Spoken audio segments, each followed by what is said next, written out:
నమస్తే. నేను doctor Mahesh. MD general medicine. ఇక్కడ జనరల్ ఫిజిషియన్‌గా అశ్విని హాస్పిటల్‌లో వర్క్ చేస్తున్నాను. రాజన్న సిరిసిల్ల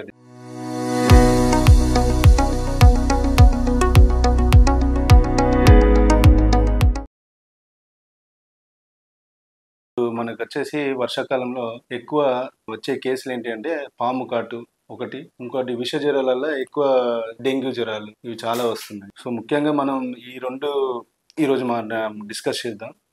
పాము కాటు వచ్చేసి మనకు ముఖ్యంగా ఎక్కడ తప్పు చేస్తున్నారంటే జనాలొచ్చేసి కరిచిన వెంటనే కరిచిన దగ్గర దారంతో గానీ, క్లాత్‌తో కట్టడం ఇలాంటియనేది చేయకూడదు. ఇంకోటేందంటే ఎప్పుడైనా పాము కరిస్తే ఫస్ట్ మనకు ధైర్యాన్ని చెప్పాలి. ఫస్ట్ పేషెంట్స్‌కి. ధైర్యాన్ని చెప్పి కాలుకి దారాలు అలాంటివి ఏమి కట్టకుండా పేషెంట్‌ని హాస్పిటల్‌కి తీసుకొచ్చే ప్రయత్నం చేయాలి. సో, తీసుకొచ్చిన వెంటనే ఇక్కడ క్లాటింగ్ టెస్ట్ అని ఒకటుంటది. సో, క్లాటింగ్ టెస్ట్ లేకుంటే కరిచిన దగ్గర ఏందంటే ఎన్ని కాట్లున్నాయి? సో, వాపు ఉన్నదా? వాపు ఎంత వరకు ఉన్నది? ఇవన్నీ డాక్టర్ ఆధ్వర్యంలో మనం పర్యవేక్షించి పేషెంట్‌కి దానికి తగిన విరుగుడు అనేది మన దగ్గర అవైలబిలిటీలో ఉంది. సో, మెయిన్‌గా వచ్చేసి చెప్పాలనుకుంటున్నానంటే మనకు వచ్చేసి పేషెంట్ అటెండర్స్ ఇంటి దగ్గరలో లేకుంటే మన వ్యవసాయం పొలంలో గాని కరిచినప్పుడు చేయకూడని పనులేందంటే దారం అలాంటియేమి కట్టకూడదు. ఇంకోటి కొంతమంది బ్లేడ్ పెట్టి కట్ చేయడం గాని ఇలాంటి పనులు చేస్తారు. సో, అలాంటివేం చేయకూడదు. సో,